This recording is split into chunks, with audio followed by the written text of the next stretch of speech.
welcome to the local campaign, and thank you for joining us for our debate for the riding of Ottawa-Vanier. In just a moment, I'll introduce the three candidates who are here for our debate, but first I'll go over the rules. We are going to start with opening statements of 1 minute in length. We drew the order for those opening statements at random just before we began recording the debate. So each candidate will have a chance to speak directly to you, the viewers, the voters in this election, and then we'll enter into a series of debates on the important topics in Ottawa-Vanier and throughout the city and the country in this election campaign. In each case, I'll begin by directing a question to one of those candidates. That candidate will have 45 seconds to answer that question on his or her own. Then we'll open it up to several minutes of debate on that topic, and we'll wrap up by turning back to the candidate to whom the question was originally directed, and that person will have 30 seconds to wrap up on that topic. We'll move through a number of different topics that way, and then we'll close out with some final statements from each of the candidates, again 1 minute in length, and we'll do those in the reverse order of the opening statements. So let's meet the candidates who are here for our debate in Ottawa-Vanier. First, representing the People's Party of Canada, Jean-Jacques Desgranges. Bonjour, hello. Green Party of Canada candidate, Proulx. And from the NDP, Lyse-Pascale Inamuco. Welcome to all of you. Thank you for joining us.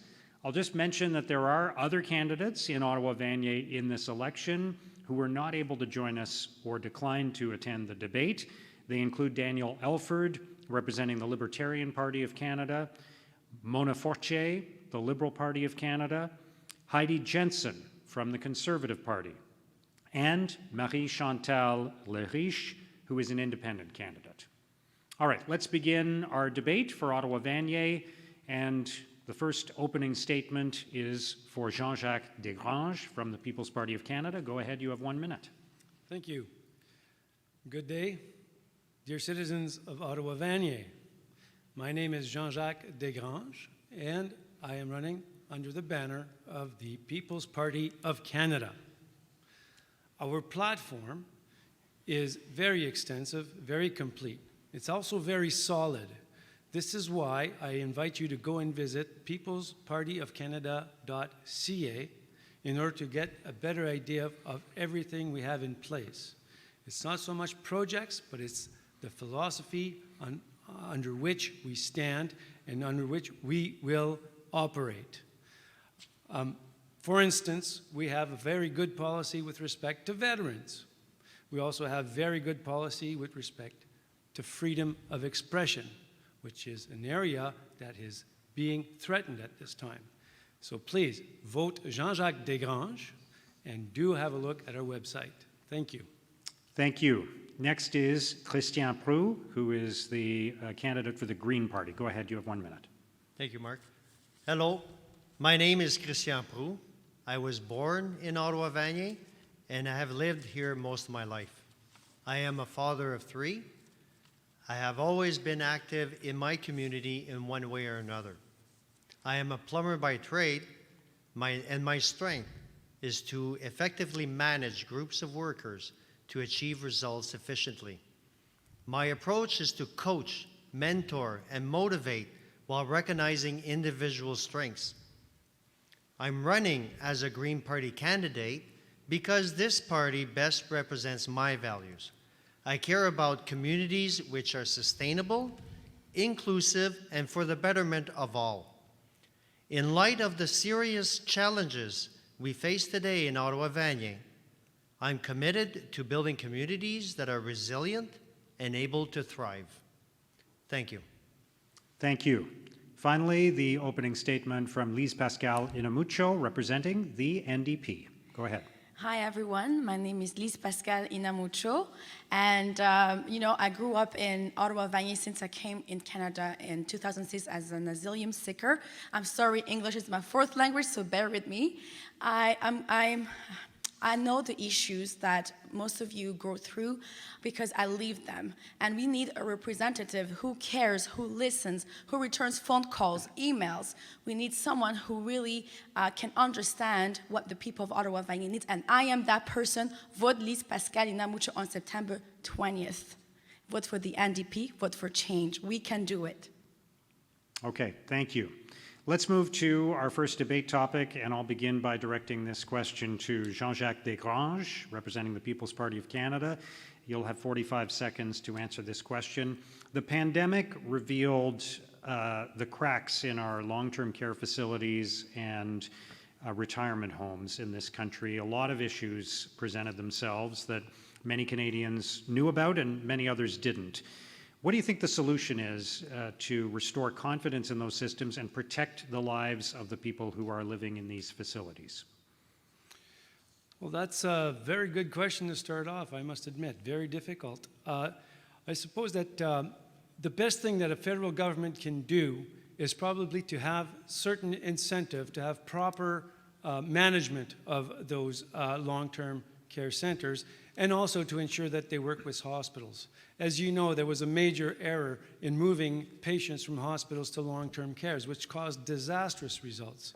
The People's Party of Canada understands that this is a provincial responsibility, but will also cooperate and try to make things better for such situations not to happen again. Okay, it's open to everyone now for some debate and discussion on this issue. Go ahead. Okay, well, the long-term care homes, like the biggest problem was the ones that were private, and the ones that were public had much less issues in during the pandemic. And then it's important to have equitable service everywhere. So then and basing a need of someone on profit, I don't think is the way to go. Well, You're not do you have any representing numbers correct to back properly. that up, sir? I'm just wondering, you're saying that the public did far better than the private in this case. I didn't see the numbers. Do you have any numbers? It's a very interesting point, actually, but I need to know more. Well, there were reports out Okay, throughout the pandemic. Okay, so there were reports out there. Okay. Oh yeah, there were reports, there were All right. studies, and there is data out there to support everything I'm saying. Well, by and large, I think... So gentlemen, Go ahead. in the first wave of the pandemic, over 80% of COVID-19 deaths happened in Canada, happened in long-term care. And over 700 residents in Rivera also died of COVID-19. Over 80,000 long-term care residents and staff were infected with COVID from March 2020 to February 2021. We need to do more to give the care to our seniors who have done so much, working hard for this country and deserve better care, in their years. But I don't think- So we we'll don't end disagree. private. The NDP will take profit out of the care of our most vulnerable loved ones, including persons living with disabilities. We will end private for-profit long-term care and bring long-term care homes under the public umbrella, I beginning with don't the think we federally disagree, owned Madame. long-term care Rivera. We do not disagree on that. What we need to look at is not a question of between private and public. The question is much more, how can we take care of that? Now, I'm going to do an apology here, okay? Because the COVID virus came up out of nowhere. We didn't know how to deal with it at that time. It came up in February or March of last year, and we didn't know what to do. And so we had people in hospital, and the terrible decision to move them out of there and put them into a long-term care home caused all this tragedy, which was horrible. And on that, other things bounced, and now we're in this position here where things are quite challenging and difficult. But with regards to long-term care, I don't think that the solution is one of saying private versus public. I think both systems are very good on that. And both systems have efficiencies and things that are good that Not may true. very well, if they work together, come up to something Private that works. companies, Things were LCT, very good. should on not Can I be say about something? profits. The for-profit LCT, why is it bad? I know people who work there in long-term care, and they're saying how these companies don't even pay them well, the money that they should be paying them, and that takes a toll. And they have to pay two different locations. They can't take good care of our seniors. So it needs to be publicized. That's the first thing. Okay, so what I Because understand that's is how you we want will more make sure- intervention. What you want is the government to take over everything. What I'm saying is you probably need to have more regulation, more oversight of the public and the private ones. Okay? What's important and is make to sure focus and on have the someone go care. again. Now, my point is this. Long-term care for older folks, for seniors, which I'll be part of soon, is a provincial responsibility. The federal government cannot really go very much into that except to provide certain incentives. The People's can Party provide of Canada direction. will do some incentive, but it recognized the inherent jurisdiction of the provinces in that domain. And it can provide vision. That's what the federal government can do. Okay, let's stop there. Jean-Jacques Desgranges, I asked you the question originally, so you get the final 30 seconds on this. Go ahead. Certainly. And so I will just bounce off my colleague's point here, which I think is a very interesting one of vision. And yes, the federal government can provide vision. Vision does not mean spend money and put your nose right into the different provincial areas. It means probably speaking to them, cooperating with them, to have a system that works properly. The idea of just spending more money into that situation is not the best way. Thank you. All right, thank you. Let's move to the next question for Christian Proulx of the Green Party. Do you agree with mandatory vaccines for federal public servants, many of whom live in the riding of Ottawa-Vanier? And what would be the consequences for any federal public servant who is not vaccinated? The importance is to safeguard the health of everyone in society. No one of us can live alone anymore. It just cannot be done. It's the system we have built, and those are the realities. Now, there are different ways. If someone is really against getting vaccinated, well, they probably should not be working in a hospital setting or anywhere where they could put someone at risk. So it's basic. Maybe there's a way to get them to work from home. There might be different methods, but really, at the end of the day, it's about public health, and public health is about everyone. So about everyone's health. Okay, it's open to everyone on this topic. Go ahead. It's very important. You know, COVID-19 was, and it still is, taking a toll on our loved ones' lives and our health. So we need to take it seriously. Why don't we ask the question of having tuberculosis, how do you call it, permis? Your vaccine Vaccine, passport? exactly. The little yellow Vaccine card that passport. we always had? Yeah. So we need to do it to keep ourselves and others safe. So it's very important that public servants show the example to other Canadians, so because they work for the government, they work for the public, but they need to lead by example. So I think it's important to have the vaccine passport. The NDP believes that it is important for Canadians' safety. It is a public health issue. So I do support it, but I do support it because it's also the NDP message. Well, let me be the fly in the ointment. No, there should not be a vaccine passport. Simply because humans are born to be free, not to be tied down to an instrument or paper or whatever. The last time that we saw this, or at least that we remember, that are in history books, this is what happened in Germany, and after that, the conquered countries in Europe when the Germans went in, okay? Bottom line is, I want to see your papers. This is what you heard everywhere. It's not the same If you want thing. to live under that kind of a regime, well, darn, I cannot agree with you. We are free in this country. This passport will segregate those who are vaccinated from those who are unvaccinated. The unvaccinated will become that subgroup over there that we don't want to hear about, and in fact, we'll just chase outside of of Ottawa-Vanier. Or maybe we'll put them in Ottawa-Vanier. I don't know what the plan is. But one friend, thing is certain, is all it's doing right now is making sure that it's pitting groups of people against groups of people. That's what that discussion is about. And that is wrong. We It's saw not that wrong at happen all. It's like before. having a We do not tuberculosis want to return to permit that kind of a showing that regime. you have been vaccinated. Now, we're going to Why say- are we not All right, against We that? are I'll jump going to in speak one, about- one at a time, please. Yes, Thank we're you. going to speak about public safety. Public safety. People in Canada are safe. I'm sure most people are responsible. Canadians have an inbred section that says you must be responsible, and we are. Okay, we don't run around, we don't cough on people, we take certain measures to make sure that the virus is not spread, and we also make sure that we remain clean and we don't encourage the virus to go. But that's what it is here. This is not a question of keeping safe. This is more a question of control, in my view. It's not in the true. party. I think If it's that was just the case, Mona exaggerating. Fortier will be here That today being with us said, because the People's Party so of Canada. let's go back Okay. to the question here, though. Yeah. The People's Party of Canada has a very rational approach that respects the rights and freedoms of everybody. And that's what we want to put in place. You are free to get vaccinated if you want to. You are free not to get vaccinated if you want to. And we treat you with respect, and we treat you with fairness. And you this still is what need to be Canada is responsible. about. How can you say that with the laws that we had in Canada and all over the world due to COVID-19? How can we say that when Well, very businesses simply. had to close their doors due to the pandemic?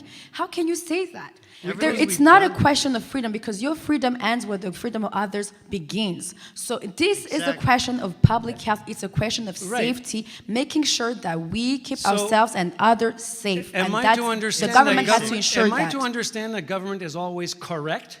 Is that what you're saying right now? The government it's is not- doing it what takes the a lot people of are people asking by the him. people. The government is doing is responding to the public concerns here.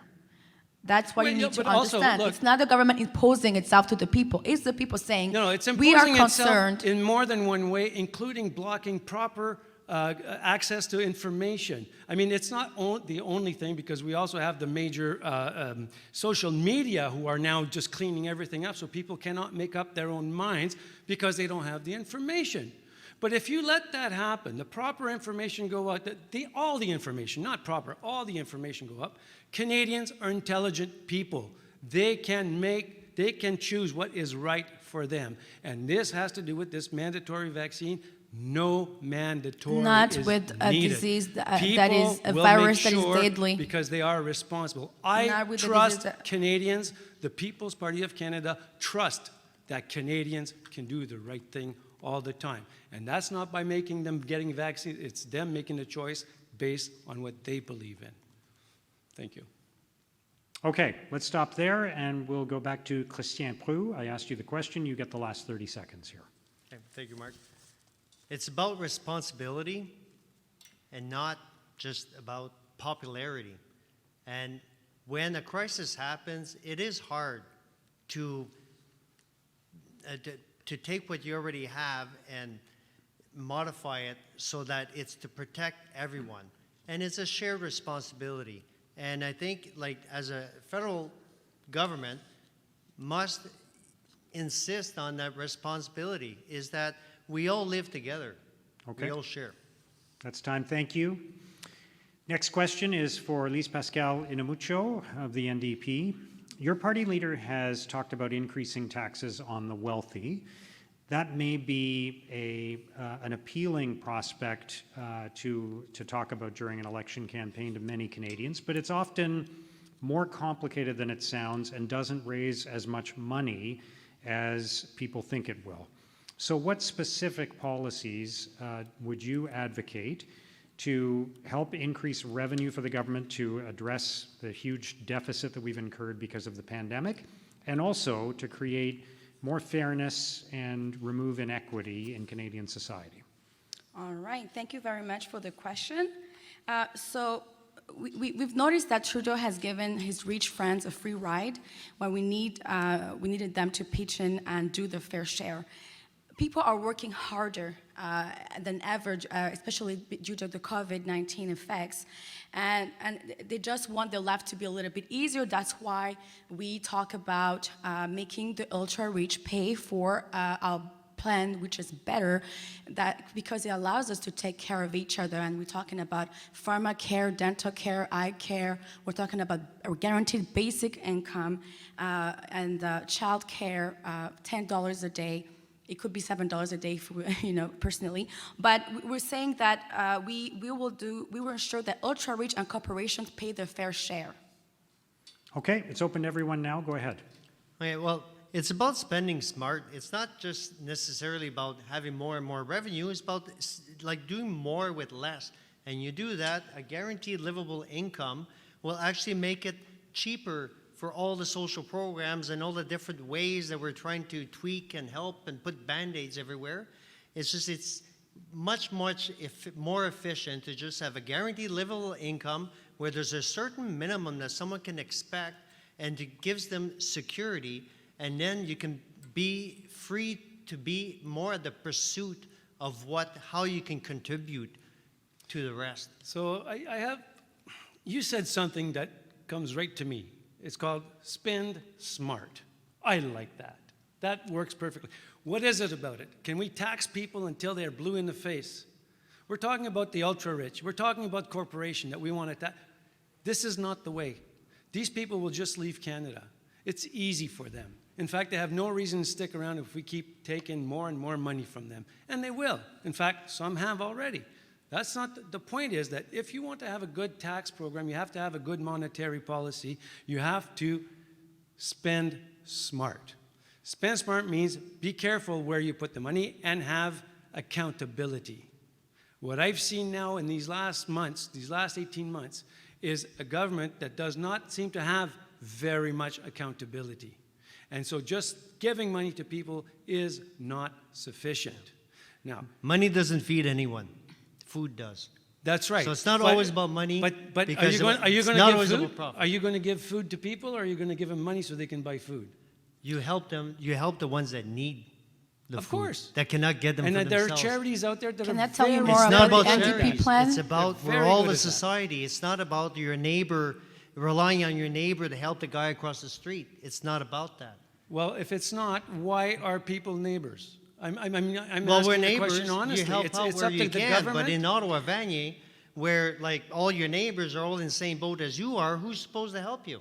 Well, that's when you have these agencies. Can you also You have remember that agencies do that. the economy is rigged to help the rich, and we, the people, are supposed to pay more taxes? Why? Why is it that during the pandemic, Canadian billionaire wealth went up by $78 billion? Because the government purchased the vaccines from them. And Trudeau talks a good talk, but he voted against a 1% tax on wealth over $20 million and refused to tax companies that have profiteered during the pandemic, while Joe Biden in the United States is raising taxes on the wealthy. So that means it's possible, and they're not leaving the United States, they're staying there. So we will not lose our 44 billionaires that we will tax. We will get rid also of tax loopholes for the richest and big corporations, like Amazon, who's not paying the tax at all. We will make them pay, and we will get tough on tax evasion and tax avoidance. So I'm pretty sure that it's a plan that works. I've never heard anyone say that they like the taxes that are well, unfair. please let the other candidate finish Thank you. before you jump in. Go ahead. Okay, I'll take, yes, okay, so, I mean, I don't know anybody who actually loves to pay taxes. I think what we all do as Canadians, we love to pay our fair share. And I think that's also for corporations, and it's also for the ultra-rich, though the ultra-rich, again, if you tax them too much, they have the capacity to leave the country and not pay anything at all if they don't like you. But paying taxes is part of life, just like death. As I forget who actually said that, I think it was Mark Twain. But at any rate, so taxes is part of life. Having high taxes is only going to make the regular middle class find life harder. But the richer people will actually find ways not to pay tax, and they do it. You spoke of Mr. Biden. I'm not privy to what he does. Something tells me he doesn't pay his fair share because, well, insofar as corporate structures, I'm sure he's very knowledgeable in that, and his money's not being taxed. But that's a supposition. The idea here is to spend smart. I think the middle class is taxed enough at this point, and I think that that the government has a responsibility to spend smart in order to ensure that the money is not sent out for things that are not The government has positive the or responsibility otherwise to take care of our productive. people. It's about having basic needs satisfied. It's about having your basic needs Okay, well, the basic covered needs, I'll so that address that. everyone has an equal chance. You help more okay. of the I'd ones like that to need address Again, that, sorry, but in that's... the tax system. Yes, I just want to address Okay. the basic needs, I just want to which is let important. Christian Proulx finish Oh, what I he was thought saying. I thought he was done. Yeah. Go ahead. So it's about the tax system. It's about providing services. That's what you pay taxes for. You don't pay taxes so to put it into the government's piggy bank. It's not in the back pocket. It's to provide services. Okay. And let's We'll stop provide the there. right services. Thank you. Lyse-Pascale Inamuco, I asked you the question, so you get to wrap up on this topic. You have 30 seconds. Yes, we have to remember that the government is there to also look for the good of the people who have suffered from COVID-19, not only look at for the rich like the Liberal government is doing, and we have a better plan, a plan that allows us to take care of each other and guaranteed minimum income is not the only tool to get to that. There's also pharmacare, so you don't need to take money out of your pocket That's to time. pay your Thank you. medication. Let's go to our next question, which I'll address to Jean-Jacques Desgranges. How should Canada reduce emissions, and how much should we reduce them by? Go ahead. Well, that's a fine question. How do we reduce this and how much? The how much can be answered to is as much as the economy can handle. That is to say, to reduce this up until the economy has trouble with it. How to do it is another matter. I believe that the first thing that needs to be done is to readdress oil companies. If we're going to talk about carbon in the atmosphere, we have to reduce the number of subsidies. That's what I'm looking for. Subsidies that go to the oil companies, because it's those subsidies that allows them to go. And I'm running out of time right now. I'm sorry about this, but let's carry on. It's open to everyone, so you'll have more It's time open, to more time to so talk. So where I'm going, where I want to go to where I wanted to go is to say that companies should not be subsidized to go and get oil. The free market allows oil companies to go out there, do what they need to do to extract the oil under regulation, environmental regulation, to ensure that they don't pollute. But you let the petroleum companies do this, and they will become efficient, and they will bring that to you. Now, You bring have the to oil include all the costs of fossil fuels. You have to include the cost of remediation, of putting back the way it was before. Yes. And they have funds for that, but it's not nearly enough to do it. And if you would include all the environmental costs involved with fossil fuels, you'd probably be paying $5 a liter of gas by now, and that's the way it should be. And I actually agree with that. Yes. Totally. Then now, we would have the- had transition. We would have transitioned where we by don't, now, where we might and not we wouldn't agree be is the having fact this that debate. carbon So the is carbon is a NDP very important part of our economy, and therefore getting rid of it is not going to work. That's So where right we're now at. we're So in the let the market take care transitionary of most of period, that. and Do we not have have to government stop doing intervention. what okay, is bad. I'm going to Things jump might in and remind you that nobody can hear what you're saying if you're both talking at the same time. Yeah, I'm sorry. So if you hear getting someone passionate. else talking, then okay. let them finish first, please. Go ahead, Jean-Jacques. How about you? You haven't spoken yet, Mrs. Oh, thank you very much for I'm in the middle now. remembering that I'm here. Okay. Yeah. The NDP believes that we need to make big polluters pay their fair share. And carbon pricing is just one of the many tools we can use to fight against climate change. So how are we going to do that? Cut emissions by more than half and meet the 1.5 degree target that scientists say that is necessary to prevent catastrophe. Create hundreds of thousands of good paying jobs. That means investing in clean energy, energy efficient affordable homes, electric transit, so working with municipalities, zero emissions vehicles so people can afford them, retrofit buildings across the country. That's the plan we want, because why? Canada is the only G7 country whose emissions have gone up since the Paris Agreement and has never met a single emissions reduction goal. We need to do more and go beyond pretty speeches and at the international conventions and everything, and how do you say that? Passer à l'action. Move to action. Move to action. action, Thank yes. you. Christian. Yeah, so by having if you think that replacing every fossil fuel, like every car that runs on gas with electricity is going to save or is going to be the solution, it is not. Like, we have too much of a reliance on cars. You need more of a 15-minute neighborhood where you live, that a vast majority of the people within the community lives there, works there, plays there, and actually make them vibrant and have their own communities where they're a destination within all the communities. And that's what it's all about. It's about public transportation. enhancing the public transportation because that is the most efficient way of moving people. And that's what's important. And so on public transportation, I think the People's Party of Canada agrees. The problem is that humans, we love to use our cars. And so we will continue to do that. So I think there's a lot of R&D, research and development, that can be done within cars using fuels, traditional fuels. There's a problem with the electric car, though, because you have to get your power someplace. And that power comes in Ontario, at least, that comes from generation plants. So you either go nuclear or you go with water. Hydro plants. Hydro plants, Ontario doesn't have that many, and so they have to stick with other plants, such as gas, which is a cleaner burning fuel. I believe that that's the way to go with respect to electricity, okay? That being said, Ontario, this is a federal plan, and a lot of these energy plants are within provincial bounds. So there's not much we can do, or the federal can do, other than gently encourage the provinces to take one stand or another. As I said, Quebec, for instance, has a lot of water power. They're in a better position to do what's necessary to reduce emissions. But it's not like that across the country. The three levels of There's governments different can work ways together. in Definitely different they places. can. Yes, of course. But There's different again, ways in different places. Fossil fuel is just not the answer. And to think about like a human and a car's barely been really around for 100 years. Okay, it was about transportation, it was about mobility, but it wasn't based on durability and sustainability.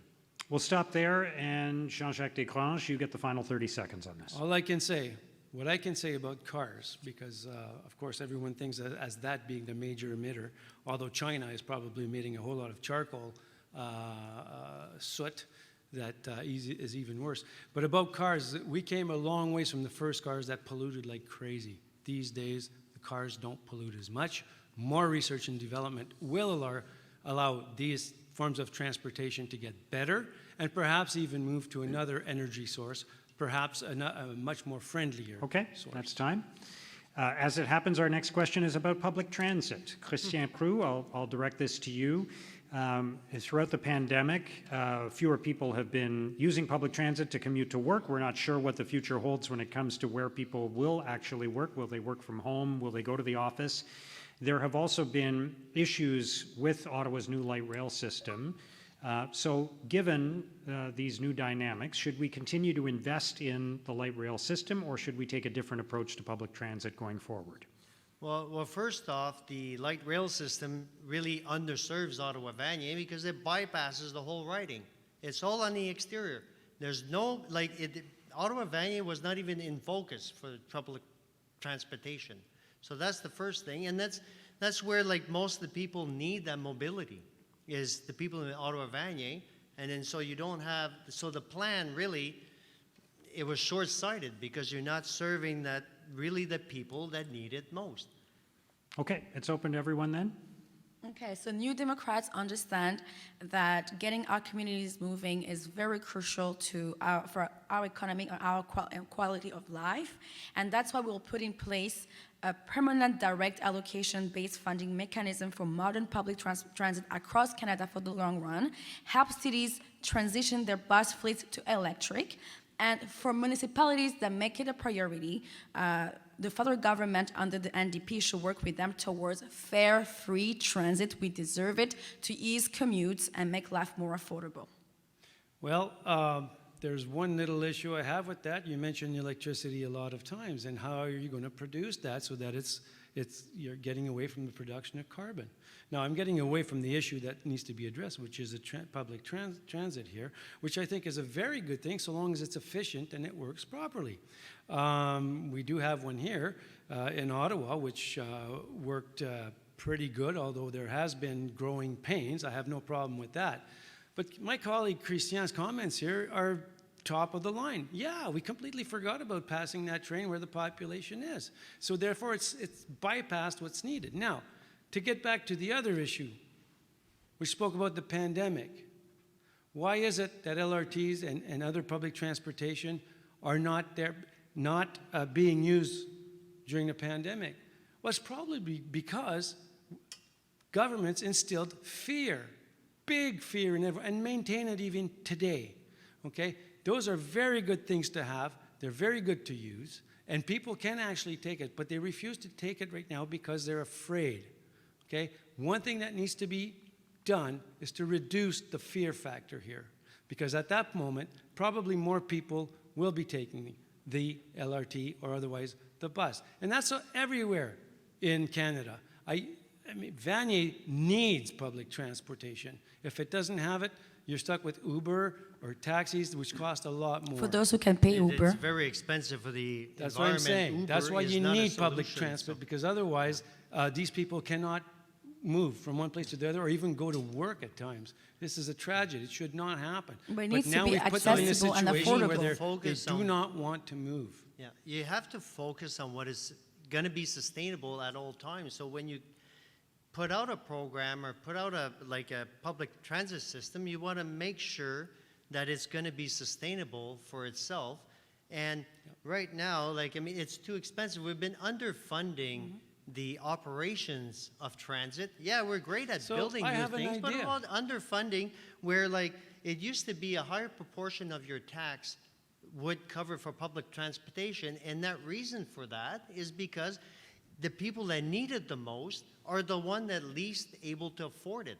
So you need That's so affordability. true. So consider and this you then. can It's so true. I locally- took many What times if bus the- 12, and the bus drivers will let me go take the bus for free because I could not afford getting my pass or buying the tickets or even getting the coins in when I lived in Lower Town and going to Ottawa where I took my classes. So it's important. So many people can't afford to take the bus or even the LRT, so we need fair, free transit.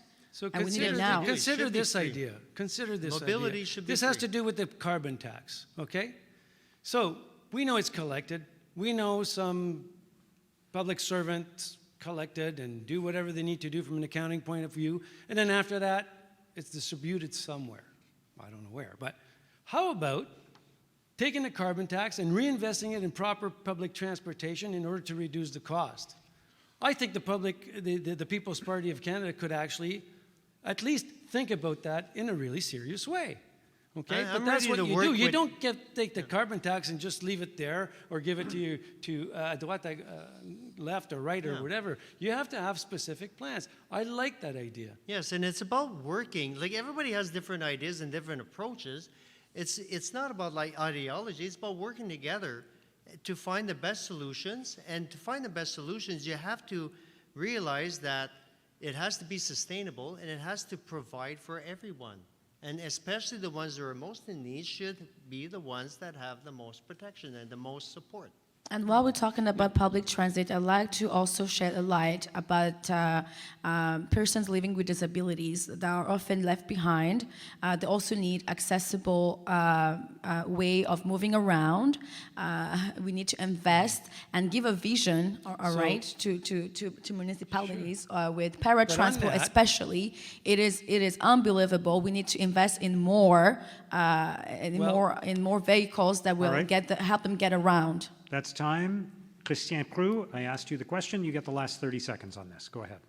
Okay, so for public transportation, it's very important that you have to look at a trunk system, and then you have to look at the first mile too, because you have to make it as easy as possible and as free as possible for mobility.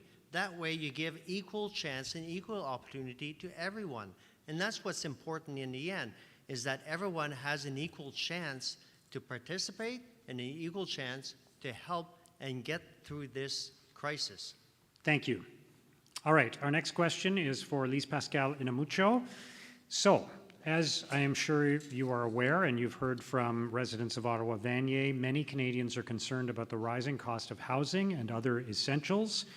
What can be done by the federal government, and what would an NDP government, in your case, do to address the affordability crisis? Okay, so This is very important, a very important question. Thank you very much. But I'd like to share first a story about a resident I met 2 days ago who came to show me the letters that they've been receiving for months in Vanier of predators that come to prey on people, even middle-income families, who, because of COVID-19, are going through very difficult and situations, not only financially but also emotionally, that have taken a toll on their mental health. But it's legal.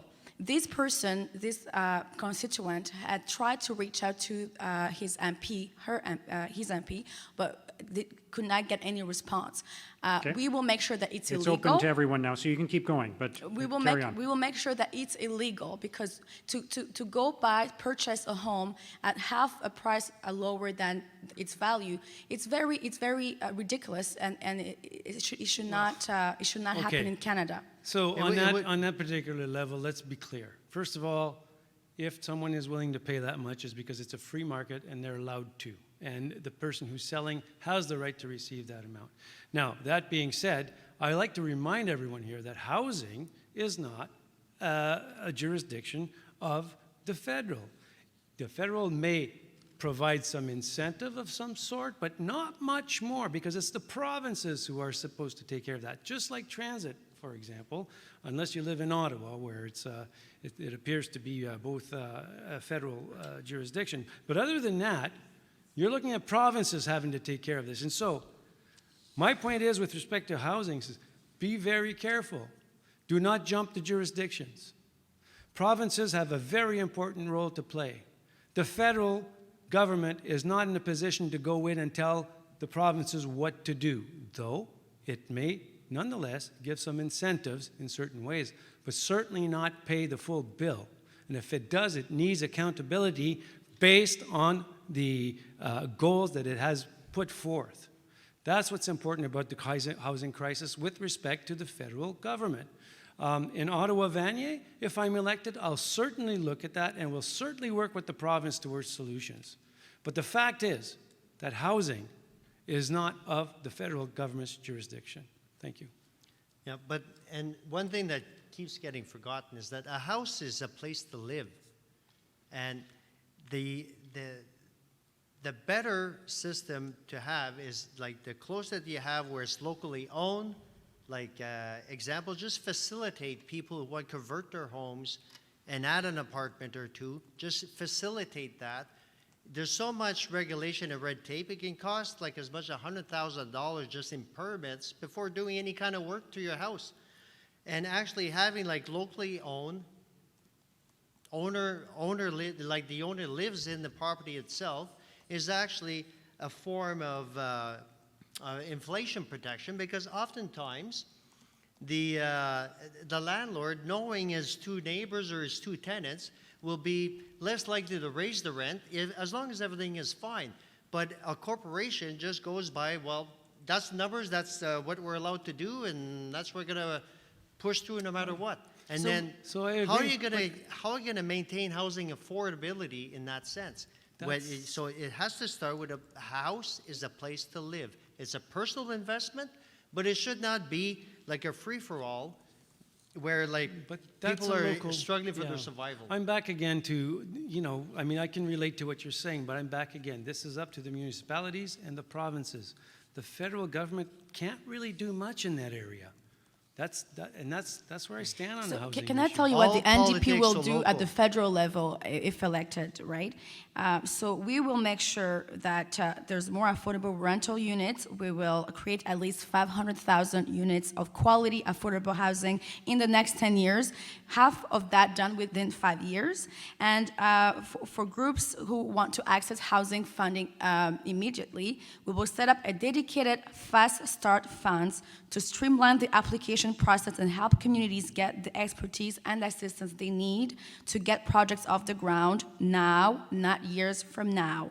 And we will be waiving the federal portion of the GST, HST on the construction of new affordable rental units as a simple change that will help get new units built faster and keep them affordable for the long term. And what I'm hearing you say here, for almost 90 years in Ottawa-Vanier residents have elected Liberal MP, and what have they done? What is the housing legacy in Ottawa-Vanier? What I'm hearing you say is the assistance you want to give is to the developers who are going to do all this work.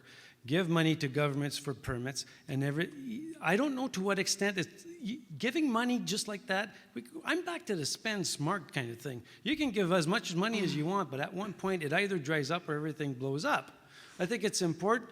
The plan is kind of nice and utopian, no problem with that. I agree. But there's a limit. And what you don't understand is when you have the big builders that come in, who win all the contracts, for instance. Our seniors have to make a choice about paying the rent or eating food, healthy food. Our parents have to work 3 to 4 jobs to pay their rent or put food on the table. Students taking on crushing levels of debt, and the city of Ottawa having to rent motels and other inadequate housing for its citizens. Actually, Lyse-Pascale Inamuco, you have the final 30 seconds on this, so go ahead. So I'm just saying that the pre-COVID percentage of households that have unaffordable housing in 5 of Ottawa-Vanier's main neighborhoods are some of the highest numbers in Ottawa. Ottawa median 23%, but Vanier South has 45.4%, Sandy Hill 42%, Lowertown 35.9%, Vanier North 34.9%, Overbrook 31.9%. And so imagine those numbers after a 1-year increase of 52% in home prices since 2019. Forget the tarnished Liberal legacy. It's time to vote NDP. Thank you. All right, we are going to move to the closing statements now. Once again, we'll do those in the reverse order of the opening statements. Each candidate will have 1 minute to speak to you, the voters in Ottawa-Vanier. We will begin with Lyse-Pascale Inamuco. Go ahead.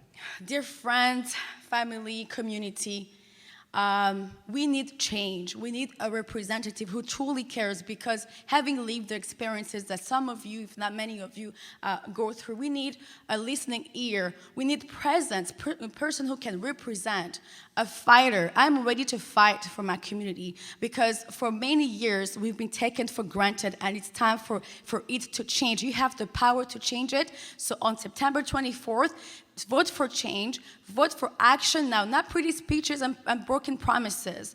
And vote for Lyse-Pascale Inamuco pour un vent de changement. Vote for, vote for a stronger community. We can work together and bring change in Ottawa-Vanier. I believe it.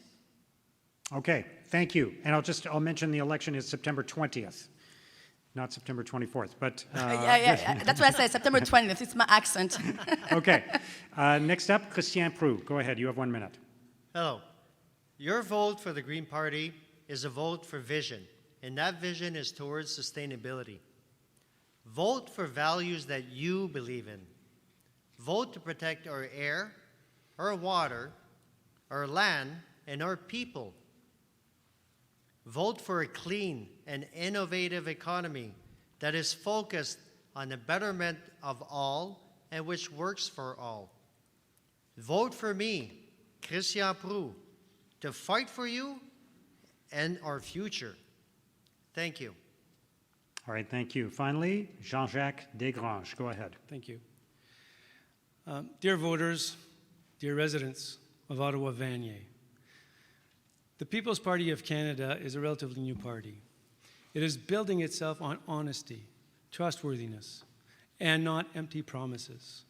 One thing it will fight for is certainly your freedom to be able to speak, your freedom to be able to purchase whatever you feel like purchasing, as long as you have the money. Your freedom to be able to live in a country where you can actually go outside without being bothered or harassed by anybody.